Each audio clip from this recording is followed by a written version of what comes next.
Welcome to Empowered by Iron, the podcast for female strength athletes by female strength athletes.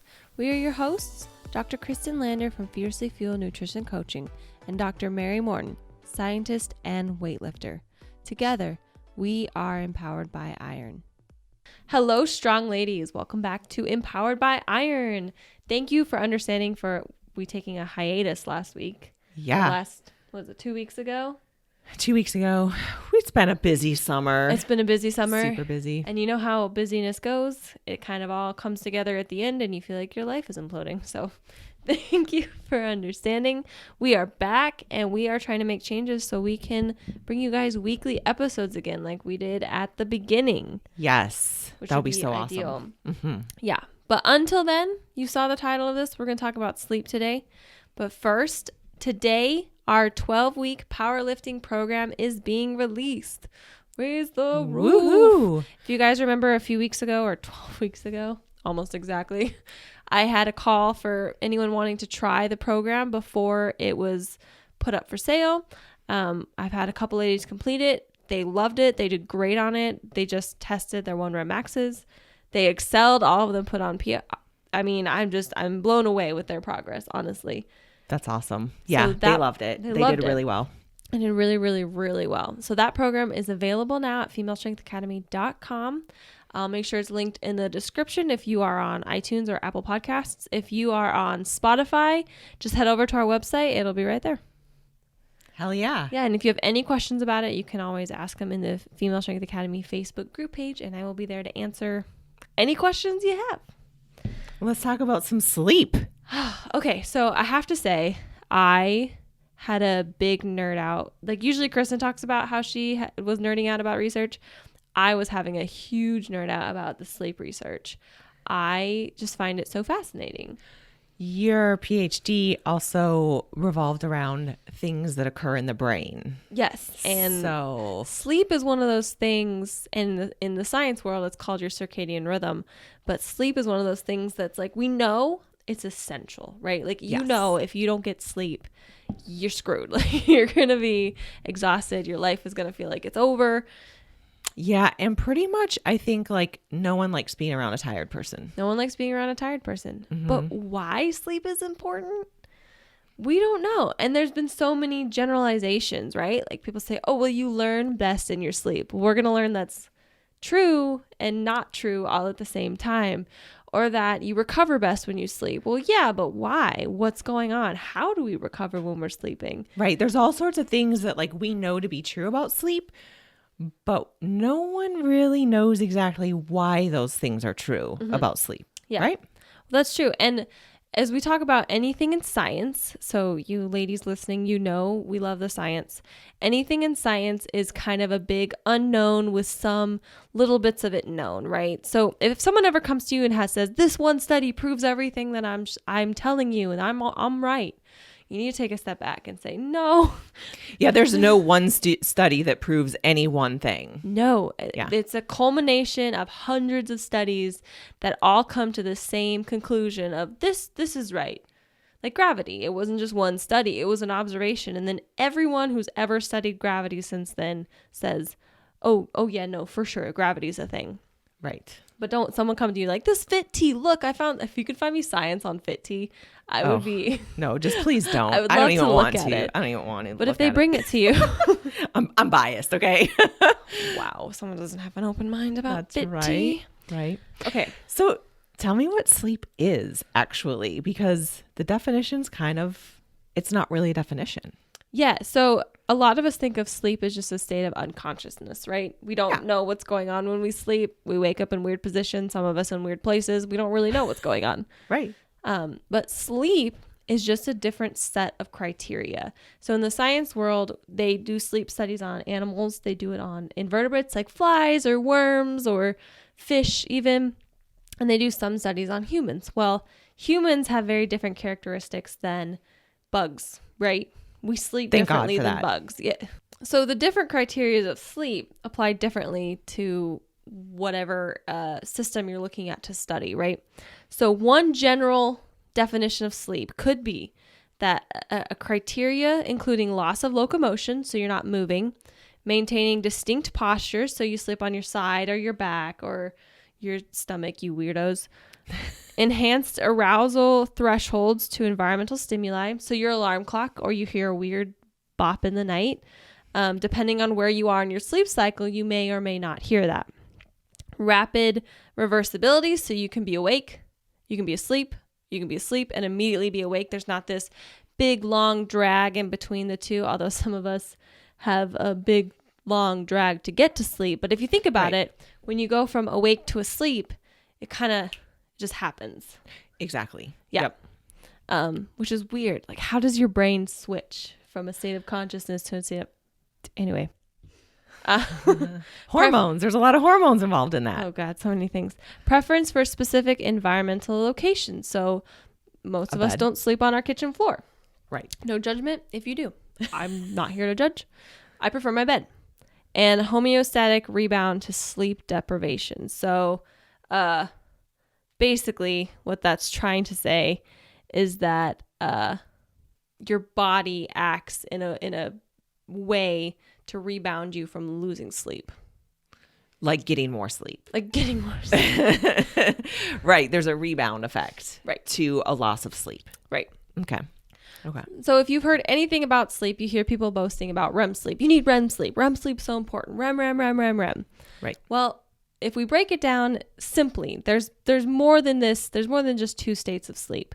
But if we can break it down into two simple states, there's REM, which we know is called rapid eye movement, and then NREM, which is just so cleverly named non-rapid eye movement.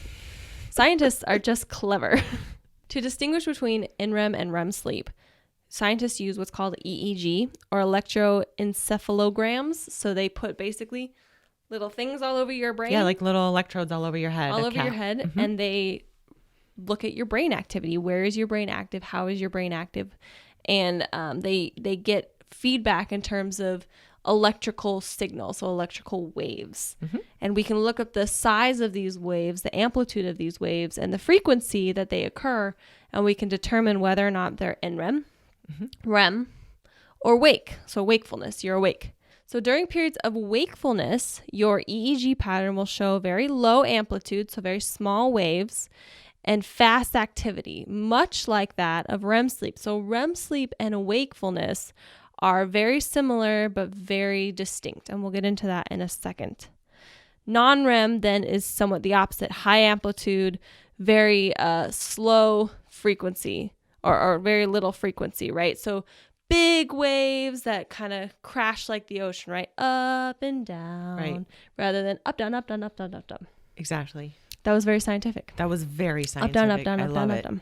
Mm-hmm. So if we look at NREM sleep is unconscious or bland thoughts. So when you're dreaming, it's just kind of this empty space. We all know that. There are points in our sleeping that we very vividly remember things, and that's not NREM sleep. Right. That's REM sleep when that's occurring. Exactly. Really vivid dreams. Story-like dreams, right. You know, you're running naked through your classroom and you want to put clothes on, but you can't, and you're running slow and terrifying dreams. I've had dreams where...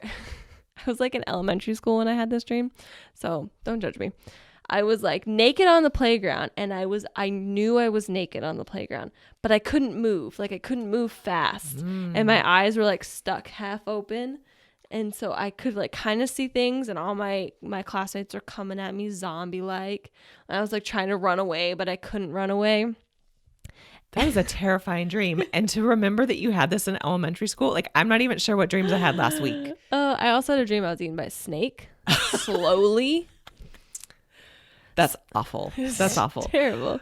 But okay, so let's talk about, because there's a I might be jumping ahead of you here, but there's a reason why a lot of times in our dreams we feel like there's this common theme of we're trying to like run, or we're trying to kick someone or hit someone, and we can't. Yeah. And there's a really good reason for that, right? Yeah. So in REM sleep, your body's trying to command itself to move. So your brain is trying to tell your body, drop kick that evil villain or run away from that snake that's trying to eat you. But because you're sleeping, your body has other biological processes that are inhibiting your body's movement. So your body's saying move, and then your nervous system saying no. And this is one of the criteria for sleep. is that there's not movement occurring. Yes. Yes.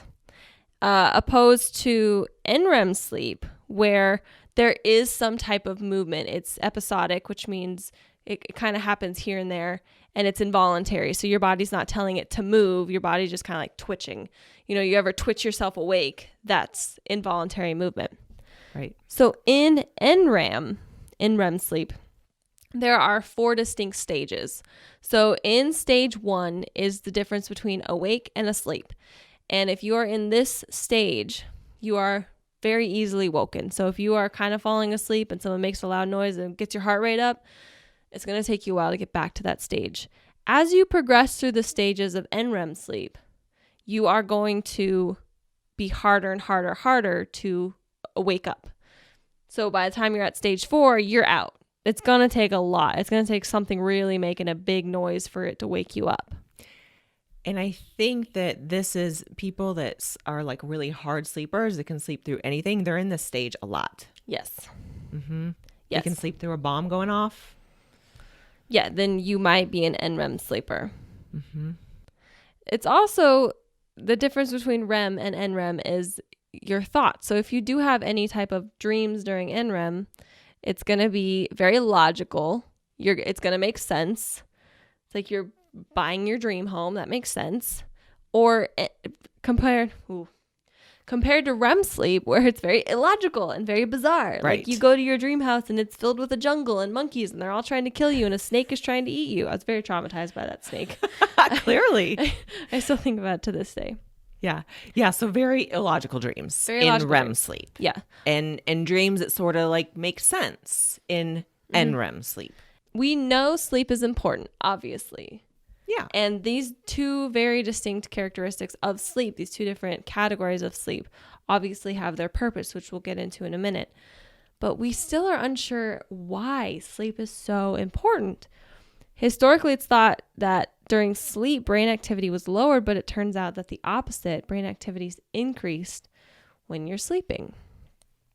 So let's talk a little bit. So our brains are very active while we're sleeping. Yes, but not our conscious brain, not our Correct. Not our prefrontal cortex where all of our thinky thoughts go on. Right, our thinky thoughts.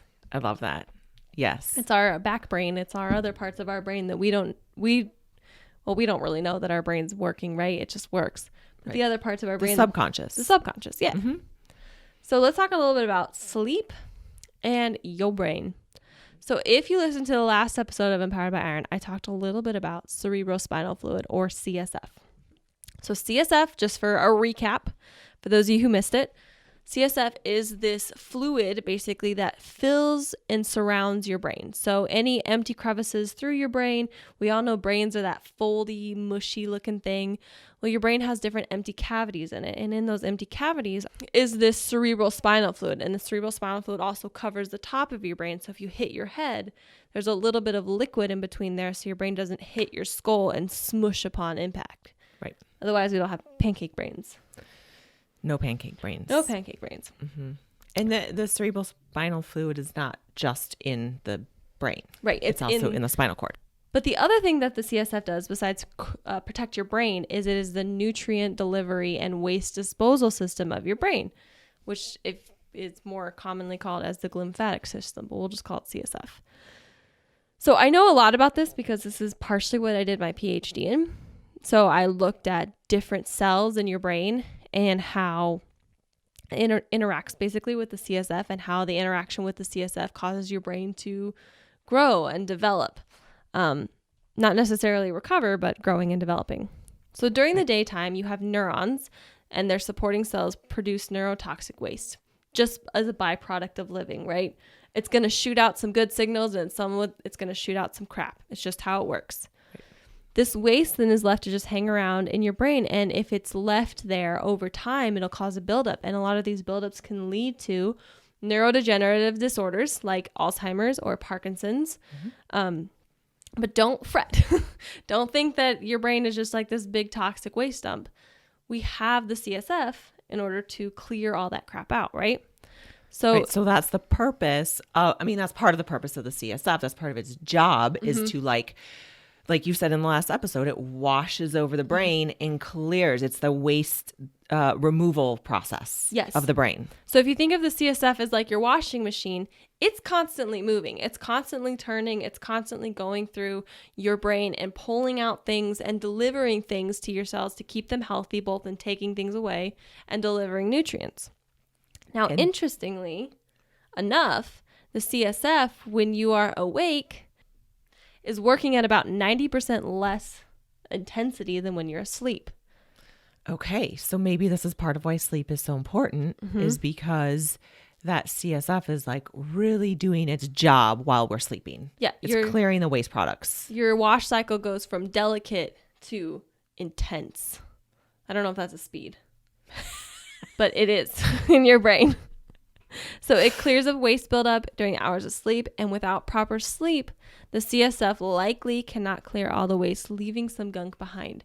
And that gunk, as we said, can lead to some pretty serious things. Right. This is why people who have some CSF disorders, it's kind of a big deal because they're not cleaning up their brain properly and they're getting all this buildup in a very important organ. Very important. And so that begs the question, is a predisposing factor to Alzheimer's or Parkinson's or any of the neurodegenerative disorders maybe either sleep disorder or just chronic sleep deprivation? Does that play a role? It's a very interesting question. So what I can extrapolate from that, not that I know the answer, because as scientists, we don't know the answer. My whole thesis was looking at these tiny little particles that were released from cells throughout life, basically, and how these tiny little particles could affect neighboring cells. If they weren't cleared by the CSF, could they have a negative impact? And there are some studies that say, yeah, if you have one bad cell that's putting out all this bad stuff and that cell isn't either killed or the waste isn't taken away, those tiny particles will fuse with other cells and recruit them into the negative Nancy army. Oh. Yeah. And so it can be this pathogenic, this progressive recruitment of healthy cells by all this waste that's not being removed. That's not to say that if we turn our CSF 100-fold, like if we could figure out how to increase our CSF turnover, that that'll actually fix some of these neurodegenerative disorders. But it is interesting to think about that maybe there is some underlying cause through lack of sleep, through lack of CSF turnover that's causing or adding to the problem that is neurodegeneration. Right. Or maybe if you have like a familial predisposition to it, and then on top of it, maybe you work like swing shift or night shift and you're not getting like really good sleep, or are for some reason chronically sleep deprived, maybe that's going to make you even more predisposed to it. So when people say I'll sleep when I'm dead, like, you're just killing yourself faster. That's what I was going to say. Like, well, you're going to be dead faster, so you're going to get to sleep sooner. Right. So that's not funny. That's not funny, but the people who are like, I'm grinding, I'll sleep when I'm dead, I just want to slap, because like, you need to sleep. Sleep is super important. I remember when I was in high school, I was like, I don't need sleep. I'm fine. I can sleep 5 hours and I'm fine. And now if I don't get 9 hours a night, it's like I didn't sleep. I totally remember when I was in chiropractic school, I would get about 4 to 5 hours of sleep a night just because that's how my life was. I studied a lot. And I was like, I'm fine on 5 hours of sleep. This is fine. And now I think back like how wrong I was. Mm-hmm. And how unfine you actually were. Right. And so interesting because we're just about to talk about learning and memory, and maybe I would have been even a better student if I would have got more sleep, because sleep impacts our learning and our memory. Yeah. People who say they're going to pull all-nighters to study for a test are stupid. Go to bed. I've done that. I love you. Out of necessity. I mean, out of necessity. You sometimes do it out of necessity, and then you pay for it. So sleep plays a role in learning and memory, as we've heard before. Everyone says you learn better when you're asleep. Well, yes and no. So as I said before, there's two different types. Remember, REM and NREM. So REM-rich sleep can be or has been shown to increase memory for tasks that are characterized by a very slow acquisition period. We call these knowing how tasks, like a baby walking or baby talking, or maybe you're learning to play a musical instrument, or maybe you're learning snatch technique Yes. And you're trying to get your muscles to work in a proper way. Right. These are all things that take some time to learn how to do. And they also take quite a bit of time to forget. So what's going on in your brain is you're taking neuron A and neuron B and you're trying to connect them. And that connection initially is very weak. But as you continue to do it over time, you strengthen that connection. And the stronger that connection is, the more resources it's going to pull. The more blood is going to be supplied to it. The more nutrients are going to be supplied to it, making that connection super strong. So over time, you might not, let's say you don't play the instrument anymore.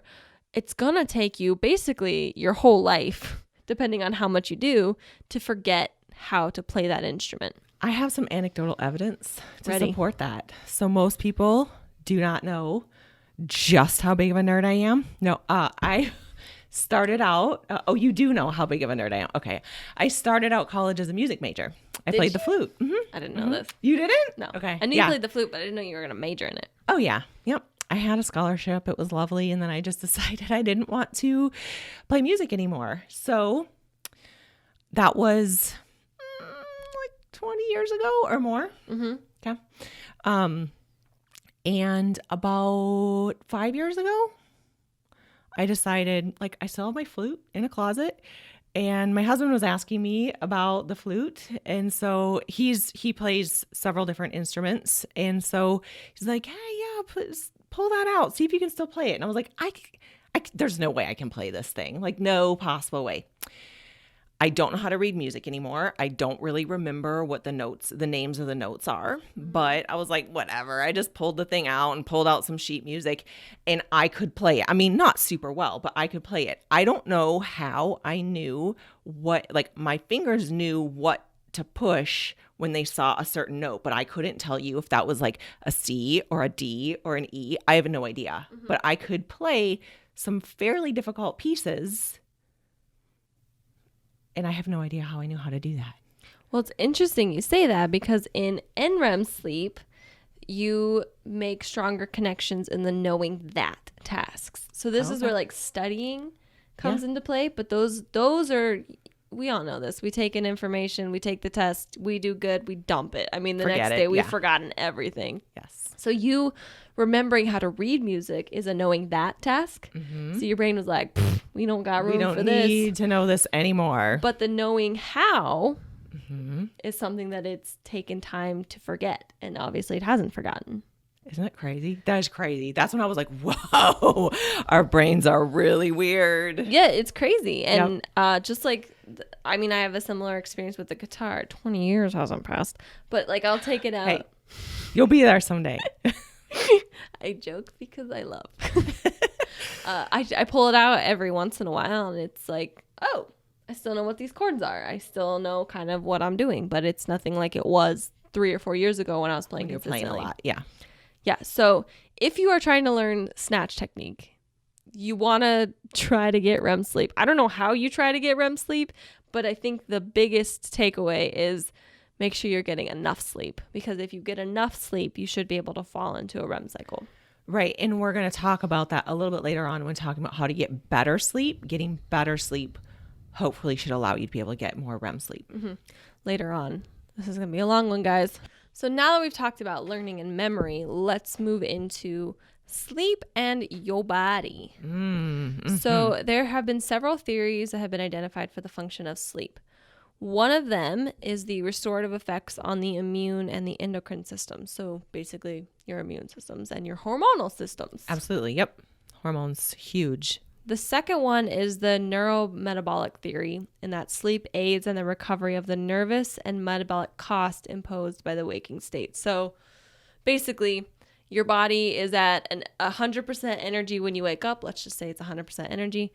As the day goes on, your energy will be depleted based on your nervous system needing stuff and your muscles needing stuff and your digestive system needing stuff. By the time you're awake, or by the time you go to sleep, you're at a deficit, whatever that is, maybe 60%, maybe 50%, whatever. Your body needs that sleep to bring that energy back up to 100, I think is the simplest way to put it. Yeah. It's way more complicated than that, but that's the simplest way to put it. I don't really understand the full thing, so that's the best way I could understand it. And then the third thing is cognitive development. So as we said, learning, memory, and synaptic plasticity. Whenever you hear that, just think of plastic. Plastic can be molded and mended. And your synapse are when your two neurons meet. So it's a synapse when they meet. And the plasticity means you can increase their connection or decrease their connection depending on what you focus on, what you practice. So how does this apply to NREM and REM sleep? So NREM is proposed to assist in energy conservation and nervous system recuperation. So it's helping you get your energy back up, essentially. During NREM sleep, you release growth hormone, which we want. Yes. And your oxygen consumption is lowered, which decreases your metabolic rate. So because your body's not moving so much, you're not using so much energy, your metabolic rate and your oxygen consumption, how much you breathe, is decreased. So decreased breathing, increased growth hormone. Yeah. Just kidding. Those two don't. We're kind of dying, but we're getting swole. Getting swole. Yes. Okay. So we need a lot of NREM sleep to release growth hormone. Yes. Okay. And so that's NREM, really important. NREM also appears to be the stimulus for anabolic hormones. Yes. Which is what we want, that increase protein synthesis and mobilize free fatty acids to provide energy, thereby preventing amino acid catabolism. So when you're sleeping, if you're in NREM, it's going to stimulate your body to use the fat that's on your body for energy while it's asleep, however little it needs, rather than going for your muscles. Right. So what you're saying right here is super, super important. Yes. This is showing us why sleep, especially a lot of sleep for athletes, is really important to performance and improvement in your sport. Because each NREM and REM happen in cycles throughout the night, right? So if you only get 5 hours of sleep, you may only hit one cycle of NREM and one cycle of REM. But if you get 10 hours of sleep, you may hit 2 of each. Right. That's double what you had before. So if you were talking about growth hormone being released and anabolic hormones being released and it's preserving your muscles, you have 2 cycles, of these positive effects for getting strong and swole. The second thing, or the second part of sleep, REM, is critical for establishing brain connections, which we know since neuronal activity in REM sleep is similar to that of waking. So remember what I said. REM sleep is important for knowing how. So we're building those synapses, and NREM is important for knowing that. So if you are really working on your technique in a new lift or trying to improve technique in a lift that you've been doing forever, then REM sleep would be really important for that, making those neural connections, essentially. Yeah. And if you to have be able to do it better. Exactly. And if you have 2 cycles of REM sleep versus 1 cycle of REM sleep, you're going to be 2 times more likely to remember your snatch technique. So you're saying I'm going to sleep double the amount that I've been sleeping, and then I'm going to double my snatch PR tomorrow. Yeah, don't do that. I'm sorry, don't do that. Okay. It just means you might remember how to bring it into the hip. Yeah. Okay. For like 3 reps instead of just 1. Okay. It's a slow process. Okay. So now the thing that we've all been wondering about, but we kind of know the answer to, right? So how does lack of sleep impact the athlete and athletic performance and cognition?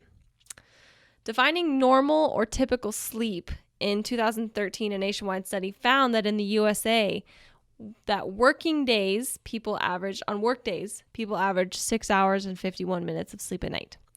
And on non-working days, people average 7 hours and 37 minutes of sleep.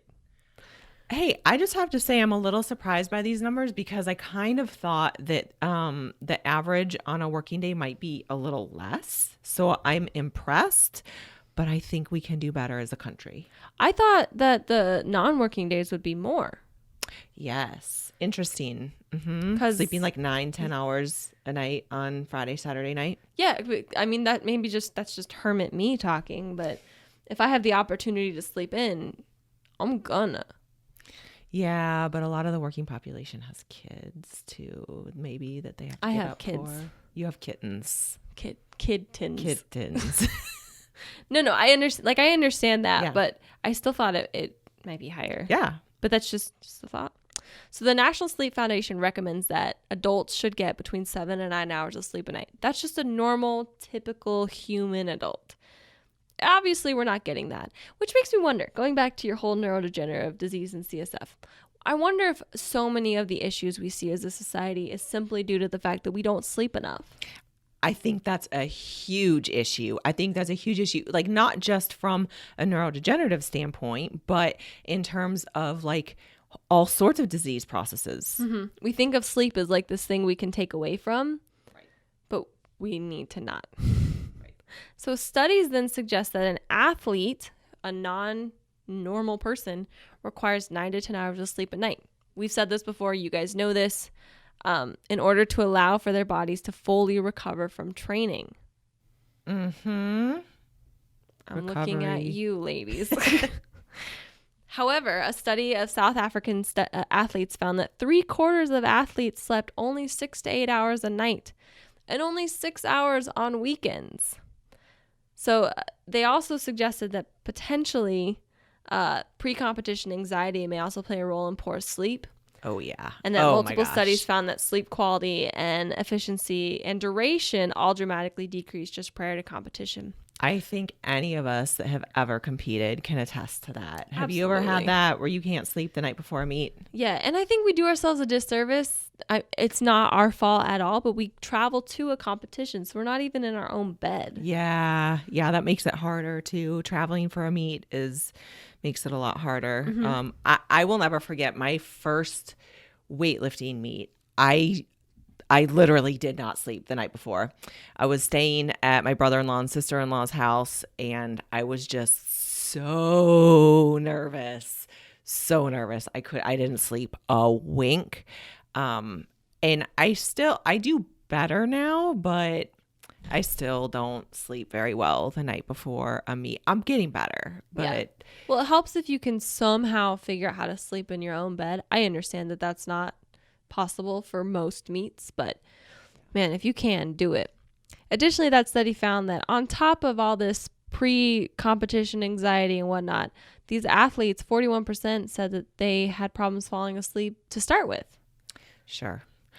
And I wonder how much of that in athletes goes to taking stimulants. Oh, probably a lot. You're right. And also just maybe training later in the day. I notice that if I have a particularly good training day and I'm like really excited about it, and then I like am looking forward to the next training day, like, oh, if today was so good, what's tomorrow going to be like? I have trouble falling asleep. So the trick is to have only shitty training days. And then I just want to sleep that shit off. Where you don't look forward to anything.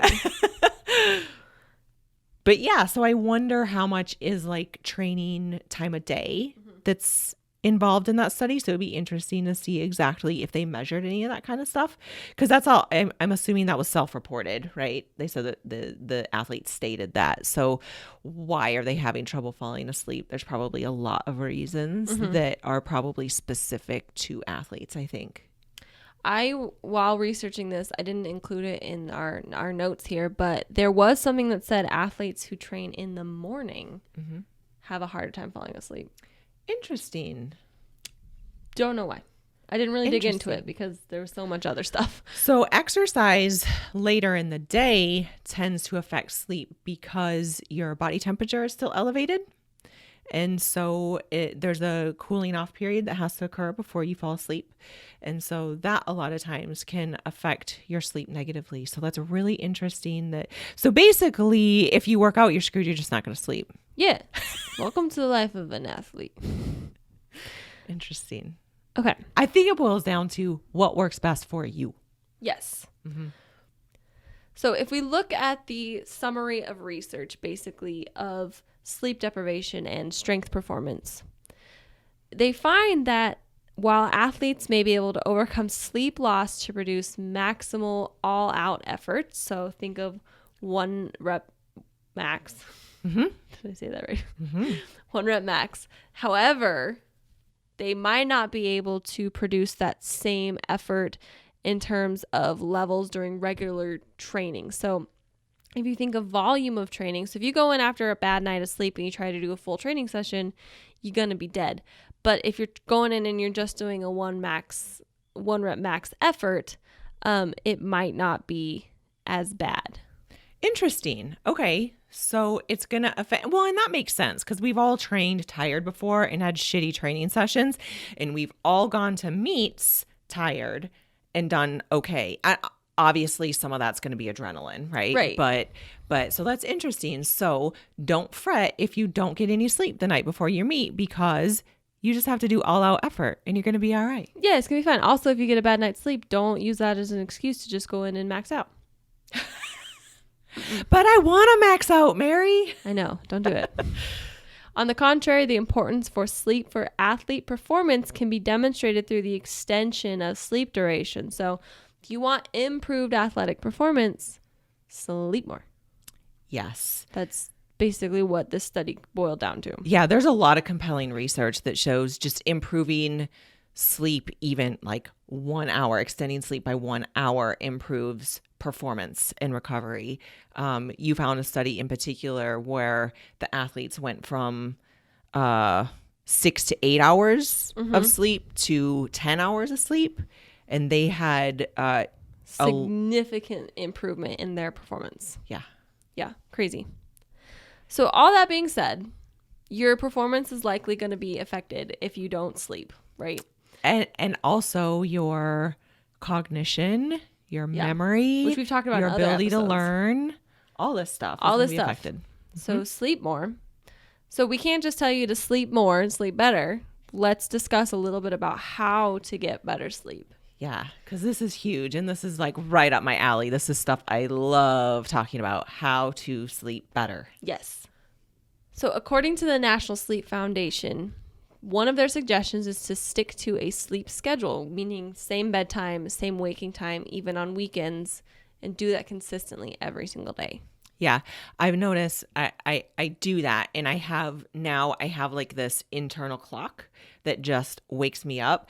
And honestly, it's really annoying because there are times where I want to stay up later, right? But I'm like, oh man, I have to go home because I am going to wake up between 7 and 7:30, regardless of what time I go to bed.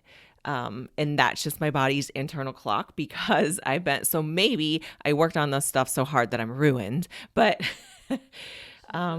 yeah, but it's ruined. You start to regulate your body's internal clock. And it makes, number one, it makes going to bed a little bit easier. Yes. If you do that. And then your body just falls into this normal sleep pattern. Yeah. So the other thing, there's many things. The next thing they recommend is to practice a relaxing bedtime ritual. Yeah. Which can be maybe reading a book or taking a shower or taking a bath. Maybe not watching TV, but right, something that's going to get your mind to shut off. Relaxing. I, in particular, like have certain alarms set on my phone where I need to start certain parts of my sleep ritual, because if I don't have an alarm set on my phone, I will end up working on my computer until 11:30 at night, and I'm like, oh shoot, this is not good for my training. I need to go, or not good for my health, right? But let's be real, I care, first about training. So obviously, especially during meet prep, but yeah. And so setting alarms and having like a search. So I set an alarm and I make sure I'm like off my phone and I read a book. And then my next alarm that goes off is I'm going to wash my face. I'm going to go get my coffee pot set up. And then another alarm will like get into bed and go to sleep. And that's my sleep ritual. Hey, and that works. Having alarm set sounds great. The next thing is, if you're having trouble sleeping, avoid naps, especially in the afternoon. Yeah. Power napping may help you get through the day, but if you find that you can't fall asleep at bedtime, eliminating even short cat naps may help. Yes. So if you're finding that you're not tired going to bed, stop trying to help your tired through the day. I know it's hard, but if you can push through, you'll likely get to sleep a little bit better. Yes, and have, I think, more successful sleep. Yeah. Next one is exercise daily, and they say vigorous exercise is best. We do that. Next thing. Yeah. Get your body tired. Yeah. Evaluate your room. Design your sleep environment to establish the conditions you need for sleep. So ideally, you'd sleep in a cold room. Your bedroom would be free from any noise that can disturb your sleep, and free from any light. So you don't want light just showing up in your bedroom randomly. Right. I'm guessing they mean like night lights. Or room darkening shades, things like that. Those will help. Yeah. So a really dark room, or you could wear like a eye mask if you need to. And like you said, free from noise and other distractions. So wearing like earplugs if you have to, using a white noise machine. But also, this is something that I think is really, really important. And I've read up on this a lot, is that I've read a couple of sleep researchers that say like 2 people sleeping in the same room isn't really that great for your sleep. And so don't be afraid if you're not sleeping well because either your partner or spouse like moves a lot in their sleep or snores or whatever. Sleep in separate rooms if you have to. There's nothing wrong with that. It's weird though, I'll tell you, because my husband and I do sleep in separate rooms because I am the world's lightest sleeper and the tiniest little thing will wake me up. And so I would move to the guest room a lot. Like I would find myself like everything wakes me up. So like he starts snoring and I'm awake and then I can't go back to sleep. And so about a year ago, I was like, I am ending up in the guest room like almost every morning I wake up there. I'm like, I'm just going to start going to sleep there. And the improvement in my sleep has been amazing.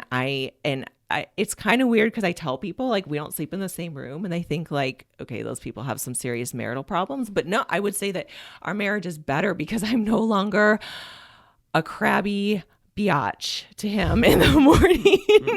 I'm getting really good sleep. I feel good. And I had no idea how sleep deprived I was until I started sleeping in a separate room. And I would wake up in the morning like, oh my gosh, I feel good. Like I feel so good, as opposed to, I thought it was normal to wake up like with a puffy face and be extremely tired and extremely crabby and hate the world. Like that was my normal for years. And then once I made that change, I was like, oh, okay, I guess we just sleep in separate rooms now. Yeah, not normal. So if you wake up like that, not normal.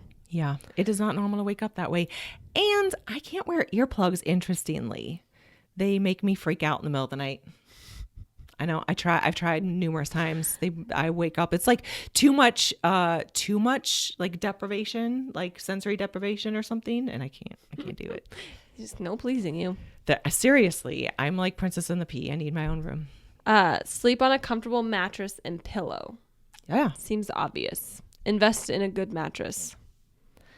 Yeah. Not one that's like hard as a rock or not supportive. That's going to wake you up. Yeah. Use bright light to help manage your circadian rhythm or your sleepy sleep time. Avoid bright light in the evening and expose yourself to sunlight in the morning. This will keep your circadian rhythms in check. So if you are waking up in the middle of the night and you check your phone, your body interprets that as, oh, it's morning. Right. Because it sees light. And also that the blue light that we get from our computers and our phones and our TV into the evening really messes with our circadian rhythms. Yeah. So you can wear glasses that have like blue blockers at night, or just even better, like don't use electronic devices after a certain point. After a couple hours before bed. And then also what's interestingly is you said the sunlight in the morning. The sun in the morning gives off a lot of blue light. And that's really good for getting your circadian rhythm like in good balance. In check, good, yeah. So going outside first thing in the morning as the sun's coming up and getting some of that light is really good for you. Yeah. Next is avoid alcohol, cigarettes, and heavy meals in the evening. We talked about this on one of our Facebook lives. talking about having a hard time sleeping after a heavy meal, don't do it. Doesn't help you sleep.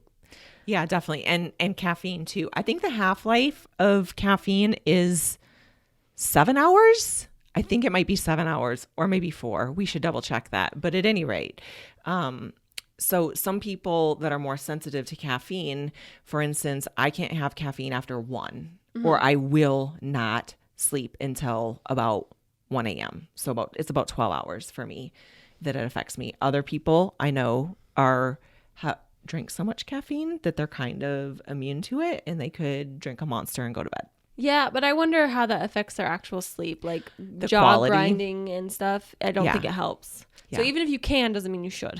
Right. And then this is similar to having a nighttime routine, but wind down. Your body needs time to shift into the sleep mode. So spend the last hour before bed doing a calming activity like reading. And then finally, if you can't go to sleep, like Kristin said, go into another room, do some relaxing and thinking or reading until you're actually tired. There's been so many times I've tried to like go to bed early. I'm sure all of you have. Like, I'm going to go to bed early tonight. It's going to be great. And you end up laying awake for 3 hours until you can finally fall asleep at what you would have normally fallen asleep with at anyway.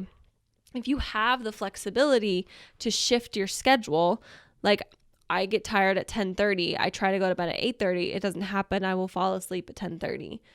So I've just adjusted my life so that I'm going to bed at 10:30 and I'm waking up just a little bit later, which is fine. I have the flexibility to do that. So if you have that flexibility, I suggest doing that. If not, you're going to have to train your body to go to bed at 9:30 or whatever time, and you're just going to have to consistently wake up at the right time so you're tired when it's time to go to bed.